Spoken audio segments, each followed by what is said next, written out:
जति पनि बाहिर हुनुहुन्छ साथीहरू जो बिजनेस गर्न खोजिराख्नु भएको छ, धेरै साथीहरूसँग के छ भने चाहिँ बिजनेस गर्नुपर्छ भन्ने चाहिँ छ, तर के गर्ने, कहाँबाट सुरु गर्ने, या भनौँ त्यसको लागि चाहिँ फाइनान्सको जरुरत कसरी पर्ने भन्ने धेरै साथीहरू एउटा एक किसिमको एउटा डेलिमामा पनि हुनुहुन्छ र हाम्रो संस्थाले उहाँहरूलाई मेन्टोरिङको पनि काम गर्छ। एउटा भन्छ नि सङ्गत गुनाको फल भने जस्तै त्यस्ता साथीहरूलाई चाहिँ हामी संस्थामा इन्भल्भ गराएर हाम्रो संस्थामा जति पनि एउटा चाहिँ व्यापार व्यवसाय गरेर सक्सेस भएको मान्छेहरूसँग उहाँले सङ्गत गर्नुभयो भनेपछि दुई चारवटा कुराहरू सोध्नुहुन्छ, दुई चारवटा कुराहरू जान्नुहुन्छ हैन, उहाँहरूलाई पनि अलिकता चाहिँ एउटा कन्फिडेन्स लेभल बिल्ड हुन्छ। त्यसले गर्दाखेरि हामी जो साथीहरू हुनुहुन्छ जो बिजनेस गर्न चाहनुहुन्छ उहाँहरूको लागि पनि एउटा हामी मेन्टोरिङको प्रोग्रामहरू लिएर आउँछौँ हैन। उहाँहरूलाई चाहिँ हामी नेटवर्किङ सबैलाई चिनाइदिन्छौँ। जति सक्दो सानो भए पनि हामीलाई फरक छैन, ठुलो भए पनि फरक पर्दैन, तर एज लङ एज हामीले चाहिँ त्यो जुन हामीले काम गरिरहेछौँ त्यसले चाहिँ दुई चारजनालाई पनि भए पनि रोजगारी प्रदान गरोस्। स्वागत छ स्वतन्त्रजी हजुरलाई सम्म नेपालमा। Thank you so much. हजुर चाहिँ फिने अर्थात् अन्तर्राष्ट्रिय नेपाली युवा उद्यमी महासङ्घको चाहिँ अध्यक्ष हुनुहुन्छ। हजुर, यो भनेको चाहिँ के हो ठ्याक्कै? यो फिने भनेको federation of international Nepali youth entrepreneurs अन्तर्राष्ट्रिय नेपाली युवा उद्यमी महासङ्घ भनेर अहिले हामीले एउटा सङ्गठन खोलेका छौँ। यो चाहिँ विशुद्ध एउटा व्यवसायमा लागेका साथीहरूको र व्यवसाय गर्ने सोच भएका साथीहरूको एउटा सङ्गठन हो। यो चाहिँ अहिले हामीले विदेशमा बस्ने जति पनि नेपाली साथीहरू हुनुहुन्छ जो सानो ठुलो जे भए तापनि आफ्नै केही गरिएर बसिराख्नु भएको छ उहाँहरूको एउटा सञ्जाल बनाउने प्रयास स्वरूप अहिले हामीले यो सङ्गठन गठन गरेका छौँ।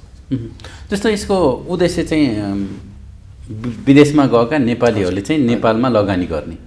हजुर, त्यो पनि हो एउटा चाहिँ। हजुर, उद्देश्य मध्येको त्यो पनि एउटा हो। खास उद्देश्यहरू चाहिँ के हुन् त? यसको मुख्य उद्देश्य चाहिँ जस्तो हामी जति पनि यहाँबाट नेपालबाट बाहिर जान्छौँ अनि गइसकेपछि हामी प्राय जस्तो चाहिँ हामी सबै जाने भनेको एउटा स्टुडेन्ट भिजामा पढ्नको लागि या भनौँ त्यही हिसाबमा नै जाने हो बाहिर गएर पढिसकेपछि अनि त्यसपछि आफ्नो करियर निर्माण गर्ने क्रममा चाहिँ धेरै साथीहरू कोही आफ्नै एउटा चाहिँ प्रोफेसनल कामतिर लाग्नुहुन्छ भने कोही आफ्नै व्यापार व्यवसायतिर लाग्नुहुन्छ र त्यो साथीहरूको एउटा सञ्जाल बनाउन खोजेको हामीले, ताकि हामी जति पनि बाहिर साथीहरू छौँ हामी बिचमा पनि एउटा चाहिँ इन्फर्मेसनहरू आदान प्रदान होस्, हामी बिचमा पनि एउटा नेटवर्क होस्, राम्रो आइडियाजहरू पनि साथीहरूसँग छ तर एउटा फाइनान्सको कमी छ भनेपछि त्यो आइडियाजलाई चाहिँ सबैको अगाडि ल्याएर त्यसको लागि चाहिने इन्भेस्टमेन्टहरू जम्मा गर्न सकियोस्। अनि त्यसै गरी नेपालमा पनि अहिले धेरै युथहरू हुनुहुन्छ, त्यो युथहरूसँग राम्रो आइडियाहरू छ तर त्यसमा इन्भेस्टमेन्टको कमी छ भनेपछि बाहिर भएको साथीहरूसँग जोसँग इन्भेस्टमेन्ट छ, जोसँग पैसा छ उहाँहरूलाई चाहिँ एउटै प्लेटफर्ममा जोड्ने एउटा चाहिँ एउटा यो संस्था निर्माण गर्न खोजेको हो एउटा। अर्को चाहिँ हजुरको जस्तो नेपालमा पनि अहिले धेरै राम्रो प्रडक्टहरू आइरहेछ, जस्तो हाम्रो कफीहरू, हाम्रो टीहरू, हाम्रो ह्यान्डिक्राफ्टका सामानहरू भए धेरैलाई हामीले बाहिर त्यति प्रमोट गर्न सकेका छैनौँ र त्यो अहिलेसम्म जति पनि भइरहेछ इन्डिभिजुअल बेसिसमा भइरहेछ, एउटा संस्थागत हिसाबमा अहिलेसम्म त्यो भएको पाइँदैन। र हामीले के गर्छौँ भनेपछि जस्तो अहिले हाम्रो हरेक देशहरूमा चाहिँ हामी एउटा सङ्गठन जुन हाम्रो एउटा संस्था के अरे बनेको छ, अहिलेसम्म हामी 11वटा देशमा छौँ, चाँडै नै हामी अर्को 5-6वटा देशमा हाम्रो निर्माण हुने क्रममा छ र हाम्रो यो 30-40-50वटासम्म देशमा पुग्ने एउटा जुन हाम्रो लक्ष्य छ। नेपाली प्रडक्टहरूलाई जस्तो बाहिर मार्केटिङ गर्नु पर्यो, बाहिर चाहिँ एउटा बाहिर मार्केटमा चाहिँ उनीहरूलाई के अरे त्यसलाई चाहिँ हामीले मार्केटिङ लगायत र बाहिर त्यो प्रडक्टलाई पुर्याउनको लागि पनि हाम्रो संस्था मार्फत हामी काम गर्छौँ। भनेको जस्तो विदेशमा भएका नेपाली उद्यमीहरूको साझा सङ्गठन, त्यसले चाहिँ आइडियाहरू सेयर गर्छ, पुँजी लगानीमा सामूहिक रूपमा पनि गर्न आवश्यक रह्यो भने गर्छ। पुँजी लगानी हजुर भनेको अहिले चाहिँ कतिवटा देशमा तपाईँहरूको सञ्जाल विस्तार भइसक्यो? अहिले हामी 11वटा देशमा छौँ। अब चाँडै नै हामी 4-5वटा देशमा अहिले पनि साथीहरूले त्यो टिम बनाइराख्नु भएको छ।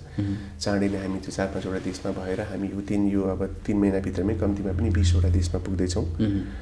अनि अब त्यसपछि हामी हाम्रो अरू स्टेप बाई स्टेप हाम्रो धेरै प्रोग्रामहरू कार्यक्रमहरू पनि हामी लिएर आइरहेका छौँ र हामी नयाँ पनि छौँ र धेरै मान्छेहरूलाई धेरै साथीहरूलाई थाहा पनि छैन र जति साथीहरूले थाहा पाउनु भएको छ, जति साथीहरूले सुन्नु भएको छ उहाँहरू चाहिँ एकदमै एक्साइटेड हुनुहुन्छ।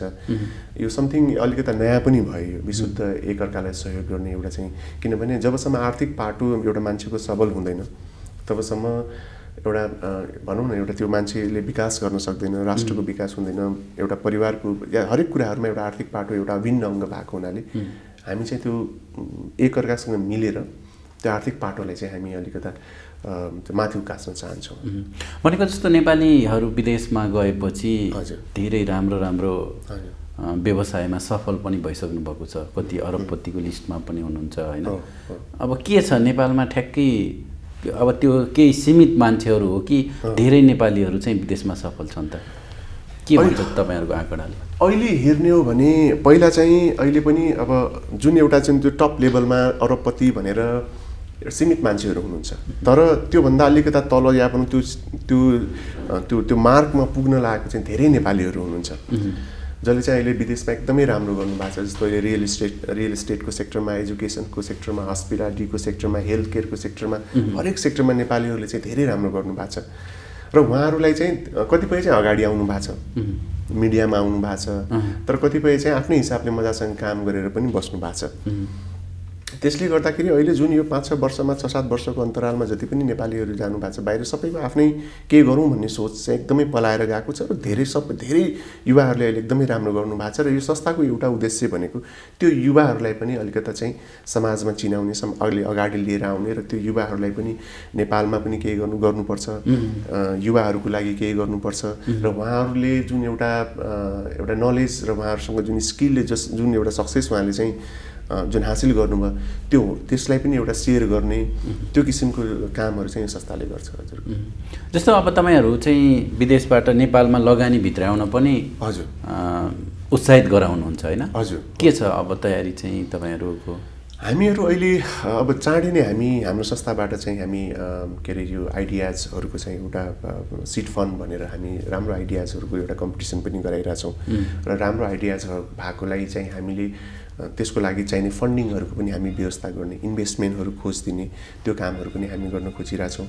र व्यक्तिगत हिसाबमा हामीहरूले पनि हामीहरू फेरि यो संस्थाको हाम्रो एउटा उद्देश्य के छ भनेपछि हजुर हामी अरबौँको 50औं करोड 100औं करोडको त्यो ठुलो कुरा गर्दैनौँ हामी होइन। हामी अहिले सानो भए जति सक्दो सानो भए पनि हामीलाई फरक छैन, ठुलो भए पनि फरक पर्दैन, तर एज लङ एज हामीले चाहिँ त्यो जुन हामीले काम गरिरहेछौँ त्यसले चाहिँ 2-4 जनालाई पनि भए पनि रोजगारी प्रदान गरोस्।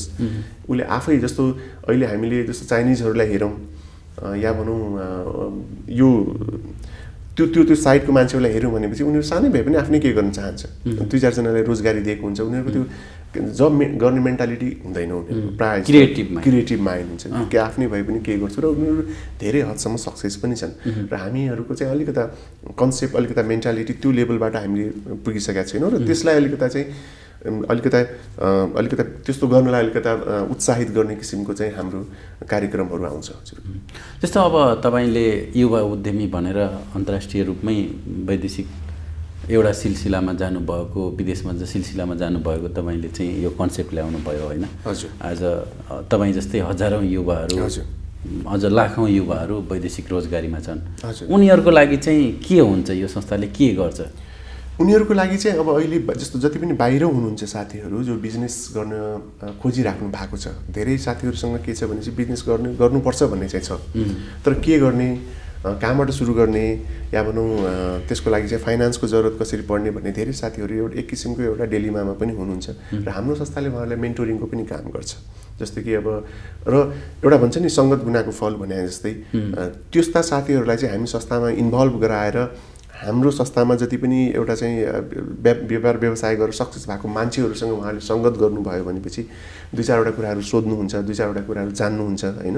उहाँहरूलाई पनि अलिकता चाहिँ एउटा कन्फिडेन्स लेभल बिल्ड हुन्छ। त्यसले गर्दाखेरि हामी जो साथीहरू हुनुहुन्छ जो बिजनेस गर्न चाहनुहुन्छ उहाँहरूको लागि पनि एउटा हामी मेन्टोरिङको प्रोग्रामहरू लिएर आउँछौँ होइन। उहाँहरूलाई चाहिँ हामी नेटवर्किङ सबैलाई चिनाइदिन्छौँ। ल कसैले हस्पिटालिटीको बिजनेस गर्न चाहन्छ भने चाहिँ हस्पिटालिटी सेक्टरमा सक्सेस भएको चाहिँ हामी 50 जनालाई चाहिँ भेटाइदिन्छौँ ताकि उहाँहरू हरेक इन्फर्मेसनहरू उहाँहरूले पाओस् र त्यसले गर्दाखेरि चाहिँ उहाँहरूलाई एकदमै सजिलो हुन्छ व्यापार व्यवसाय गर्नलाई। तर अब आज लाखौँ नेपालीहरू नेपालमै पनि युवाहरू चाहिँ निराश अवस्थामा छन् होइन। तिनीहरूलाई पनि उत्साहित गराउनु पर्ने तपाईहरू जस्तो सफल उद्यमीहरू, सफल व्यवसायीहरू जो विदेशमा गएर ज्ञान, सिप, अनुभव, त्यहाँको विकास सबै देख्नु भएको छ। अब जस्तो ती युवाहरूको लागि चाहिँ के कार्यक्रम बनाउने हो? यहाँ भएका जति पनि यहाँ भएको युवाहरू हुनुहुन्छ, अब अहिले हामीले म डेली त्यो न्युजपेपरहरूमा पनि आइरहेको हुन्छ धेरै एकदमै कतिपय चाहिँ बाहिर जाँदा जाँदै भिसा नलागेर अनि यहीँ केही काम सुरु गर्नु भएको उहाँहरूले एकदमै राम्रो गरेको युवाहरू पनि हुनुहुन्छ। कतिपयले सानोबाट सुरु गर्नुभएको आफ्नै अहिले चाहिँ एउटा राम्रो लेभलमा पुगिसक्नु भएको युवाहरू हुनुहुन्छ। र अहिले हामीले चाँडै नै एउटा हामीले के अरे यो फिने यो उद्यमी टक सो भनेर एउटा चाहिँ प्रोग्रामहरू पनि लिएर आइरहेछौँ। र त्यो प्रोग्राममा चाहिँ हामी बेसिकली जो युवाहरू जसले चाहिँ केही नभएर सुरुवात गरेर जसले चाहिँ एउटा लेभलमा पुग्नु भएको छ उहाँको कथाहरू चाहिँ हामी त्यो कार्यक्रम मार्फत चाहिँ हामी चाहिँ प्रस्तुत गर्छौँ ताकि त्यो हेर्ने धेरै युवाहरूलाई चाहिँ एउटा प्रेरणा मिलोस्। अब काम गर्ने एउटा हाम्रो देशमा चाहिँ अलिकति गाह्रो छ हैन, त्यो किसिमको एउटा इन्भाइरोमेन्ट छैन, पोलिटिकल सिचुएसन त्यस्तै छ। या भनौँ अब आफ्नै केही काम गर्छु भनेपछि ब्याङ्किङ सेक्टरबाट पनि त्यो लेभलको सपोर्ट हुँदैन हैन। एउटा कम्पनी खोल्नलाई कति गाह्रो छ, खोल्न जति गाह्रो छ त्यो कम्पनी कहिले काहीँ बन्द गरौँ भने त्योभन्दा झन् गाह्रो रहेछ यहाँ हैन। त्यो धेरै लेभलको कम्प्लिकेटेडहरू चाहिँ हाम्रो देशमा छ। त्यो चाहिँ बिस्तारै हामीले पनि के अरे चाहिँ सम्बन्धित निकायमा यी कुराहरूको बारेमा लबी गर्दै त्यसलाई चाहिँ जति सकिन्छ यसलाई चाहिँ सजिलो बनाउने कुराहरूमा पनि हामी काम गर्न चाहन्छौँ। र जति पनि युवाहरू चाहिँ मेनली चाहिँ उहाँलाई हामी कन्फिडेन्स बिल्ड गर्छौँ, उहाँलाई उत्साह प्रदान गर्छौँ। तपाईँहरू आइडिया लिएर आउनुहोस्, हामी तपाईँहरू सँगै छौँ हैन, तपाईँहरू के गर्छु भनेर आउनुहोस्, हामी सँगै अगाडि बढ्न चाहन्छौँ भनेर चाहिँ उहाँले हामी मेसेज दिन चाहन्छौँ। अब फिनले चाहिँ विभिन्न खालका कार्यक्रमहरू ल्याएर आउने तपाईँले जुन प्लानहरू गरिरहनुपर्छ, ठ्याक्कै नेपालमा त्यस्तो केही कार्यक्रमहरू अगाडि बढाइसक्नु भएको छ कि छैन? अहिले हामीले हजुरको अब यो 2-3 हप्ताभित्रमै हाम्रो जुन यो टक सोको कुराहरू भयो त्यो आउँदैछ। त्यसपछि हामीले हरेक प्रदेशमा चाहिँ हामी एउटा राम्रो आइडियाजको एउटा कम्पिटिसन गराउने र बेस्ट आइडियाजलाई सर्टेन पुरस्कार सहित त्यो आइडिया यदि उहाँले चाहिँ इम्प्लिमेन्ट गर्न चाहनुहुन्छ भनेपछि त्यो आइडियाजको लागि इन्भेस्टमेन्टहरूको व्यवस्था गर्ने त्यो लेभलको एउटा प्रोग्राम लिएर आइरहेछौँ हामीले। अब अहिले नेक्स्ट 4 महिनादेखि 6 महिनाको बिचमा विश्वका हरेक देशहरूमा चाहिँ युवा उद्यमीहरूको चाहिँ कन्फरेन्स गर्ने, त्यसपछि अर्को 8 देखि 9 महिनाको बिचमा अनि नेपालमै एउटा चाहिँ ग्लोबल युथ समिट गर्ने ताकि विश्वभरिका युथ अन्टरप्रेन्योर्सहरूलाई लिएर आउने। 200-400 बाहिरबाट आउँछन् र नेपालबाट जति पनि हुन्छ युवा उद्यमीहरूको उहाँहरूको चाहिँ एउटा 3 दिनको चाहिँ एउटा कार्यक्रम गर्ने ताकि मान्छेहरूले त्यहाँ एउटा चिन्जान होस्, नेटवर्क होस् हैन, आइडियाहरू एक्सचेन्ज होस् र नेपाली प्रडक्टहरूले पनि त्यो दिन डिस्प्ले गरेर यदि त्यो प्रडक्टलाई उहाँहरूले विदेशमा लिएर जान चाहनुहुन्छ भने उहाँहरूलाई चाहिँ एउटा त्यो नेटवर्क एउटा बनोस्। त्यो किसिमको कार्यक्रमहरू छ र त्यसको साथसाथमै अब हामी सबैजना मिलेर एउटा नेपालमा केही एउटा इन्भेस्टमेन्टहरू पनि गर्नुपर्छ भन्ने हिसाबले त्यसमा पनि एउटा ब्रेन स्ट्रोमिङ भइरहेछ र त्यो कार्यक्रमहरू पनि हामी चाँडै नै घोषणा गर्दैछौँ। जस्तो अब तपाईँहरू विदेशमा बस्नुभएको छ होइन, धेरै कुराहरू सिस्टममा चल्छ, एउटा प्रविधिमा चल्छ, काम गर्न सहज हुन्छ। तर नेपालमा चाहिँ सरकारी कार्यालयदेखि अन्य कार्यालयहरूमा एउटा एकदम झन्झटिलो प्रक्रिया छ, त्यसले चाहिँ विदेशबाट लगानी गर्छु भनेर आउने मान्छेहरूलाई निराश बनाउँछ भन्ने जुन एउटा भनाइ छ नि, यसमा चाहिँ यो भनाइ र तपाईँको भोगाइ पनि होला होइन, के अन्तर छ? यो चाहिँ केही हदसम्म सही हो, किनभने यहाँ धेरै त्यो जुन एउटा बाहिरतिर यति सजिलो छ कुनै पनि कम्पनी खोल्नलाई, हामी अनलाइन नै खोल्न सक्छौँ कुनै पनि कम्पनी, 1 दिनमै कम्पनी रेडी हुन्छ र बन्द गर्नु पर्यो भने हामी इमिडिएटली त्यसलाई बन्द पनि क्लोज गर्नु पर्यो भने गर्न सक्छौँ। भनेपछि प्रोसिडियरहरू एकदमै त्यहाँ लेयर्सहरू छैन हजुरको हैन, डाइरेक्ट हामी जे पनि गर्न सक्छौँ, एकदमै सजिलो छ। तर यहाँ अब एउटा सानो काम गर्नुको लागि 10 ठाउँमा जानुपर्छ, त्यही पेपर लिएर 10 ठाउँमा घुम्नुपर्ने हुन्छ। अब धेरै एउटा चाहिँ त्यो जुन ह्यासलहरू छ, अब त्यो ह्यासलहरूलाई चाहिँ अब अहिले हामी जस्तो हाम्रो आफ्नै पनि फिनेको यहीँ अफिस छ, हाम्रो सेक्रेटेरिएट छ, बाहिरबाट आउने साथीहरूलाई चाहिँ हामी धेरैले हाम्रो सेक्रेटेरिएटले हेल्प गर्छ, जस्तो हरेक स्टेपमा उहाँहरूले चाहिँ सहयोग गर्छ। र एउटा त त्यो भएर अर्को कुरा चाहिँ हामी यी कुराहरू चाहिँ हामीले सम्बन्धित निकायमा चाहिँ हामीले एकदम बारम्बार जानकारी पनि गराइरहेछौँ।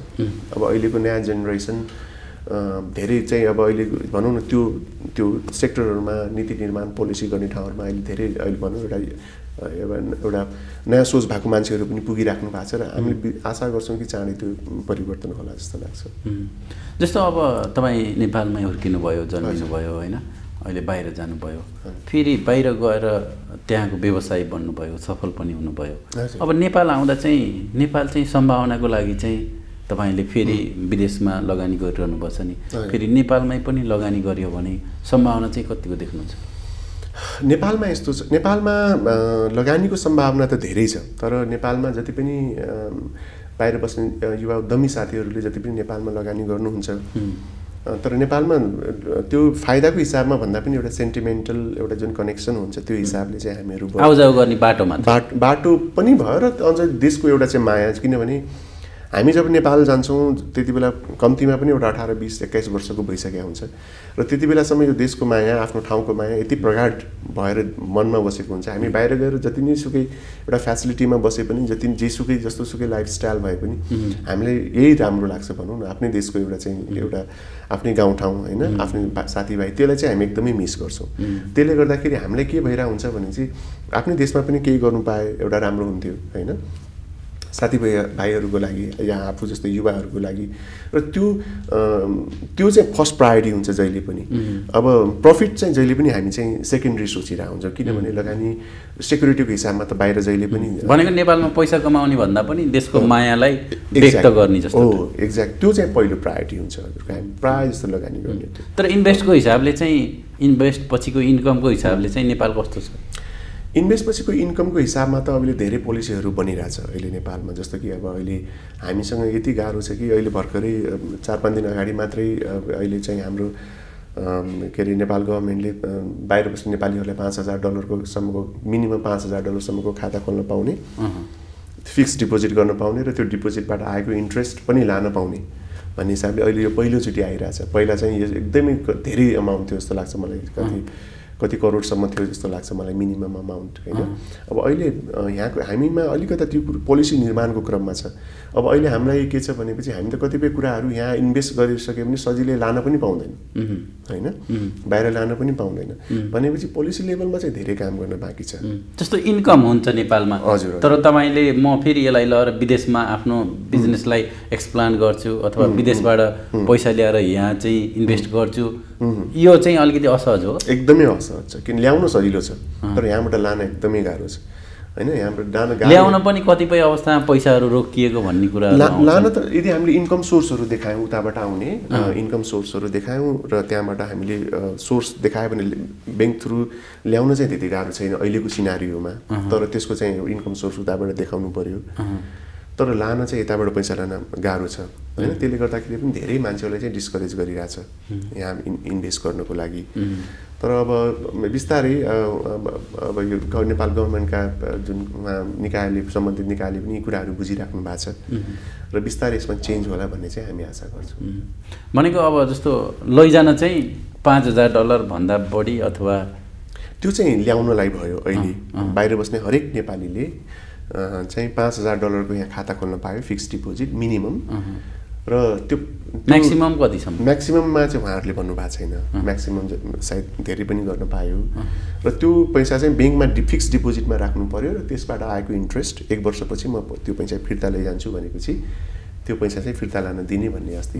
जस्तो तपाईँले नेपालमा करोडौँ कमाउनु भयो, हजुर, 1 करोड नेपालमा कमाउनु भयो, तपाईँले अस्ट्रेलियामा अहिले बिजनेस गरिरहनु भएको छ। हजुर हजुर। अब तपाईँले म त्यो 1 करोडलाई अस्ट्रेलियामा लैजान्छु भन्दा चाहिँ तपाईँलाई असहज छ? त्यसको अब यहाँ सबै चाहिँ यहाँ त्यसको सोर्स अफ इन्कमहरू पनि सबै देखाउनु पर्यो, एउटा कुरा ट्याक्सहरू पनि यहाँ पनि तिर्नु पर्यो होइन। त्यसपछि अब अस्ट्रेलियामा पनि त्यो इन्कम भयो, उता पनि डबल ट्याक्स तिर्नु पर्यो। त्यसले गर्दा यो कम्प्लिकेसनहरू चाहिँ धेरै छ, कम्प्लिकेसनहरू चाहिँ धेरै छ। अब ठ्याक्कै फिनेलाई चाहिँ एउटा प्लानमा ल्याउनु भएको छ, अगाडि बढाउनु भएको छ होइन। अबको चाहिँ ठ्याक्कै तयारी भनेको नेटवर्कहरू विस्तार गर्ने, हजुर हो, अनि नेपालमा चाहिँ युवाहरूलाई इन्करेज गर्ने, अरू के छन्? अब अहिले फिने भनेको अहिले हामी एकदमै पहिलो चरणमा छौँ। जस्तो फिने भनेर अहिले धेरै जस्तो हामी FNCCI भयो, CNI भयो, नेपाल च्याम्बर अफ कमर्स भयो, नेपाल टुरिज्म बोर्ड भयो, उहाँहरू जस्ता जति पनि संस्थाहरू हुनुहुन्छ उहाँहरूसँग चाहिँ हामी अहिले भनौँ न एउटा कोलाबोरेटली काम पनि गर्न चाहन्छौँ होइन। आफूलाई चिनाइ पनि रहेछौँ, हाम्रो उद्देश्यहरू पनि भनिरहेछौँ र साथसाथै हामी 4-5 वटा प्रोग्रामहरू, कार्यक्रमहरू पनि लिएर आइरहेछौँ। बेसिकली चाहिँ यसले इन्भेस्टमेन्टको कुराहरू गर्छ, त्यसपछि अब एउटा नेटवर्किङको कुराहरू भयो, आइडिया एक्सचेन्जको कुराहरू भयो होइन, नेपालको प्रडक्टहरूलाई बाहिर लाने कुराहरू भइहाल्यो, ती लगायतका कुराहरूमा चाहिँ हामी काम गर्न चाहन्छौँ। हस्, महत्त्वपूर्ण समय दिनुभयो। अन्त्यमा चाहिँ तपाईँले फिनेको अथवा अन्य केही विषयमा मैले सोध्न छुटाएका कुराहरू छन् भने? होइन, अहिलेलाई यति नै छ। समयको लागि सुनाउनु नेपाल लगायत हजुरको सम्पूर्ण टिमलाई धेरै धेरै धन्यवाद। गैर आवासीय यो के अरे अन्तर्राष्ट्रिय नेपाली युवा उद्यमी महासङ्घ विश्वभरि छरिरहेका नेपाली युवा उद्यमी साथीहरूको एउटा चाहिँ सञ्जाल बनाउने उद्देश्यले हामी अगाडि आएका छौँ र यसमा यहाँहरू सबैको साथ सहयोग र हौसला मिल्नेछ भन्ने चाहिँ हामीले विश्वास लिएका छौँ। यहाँको महत्त्वपूर्ण समयको लागि थ्याङ्क यू सो मच।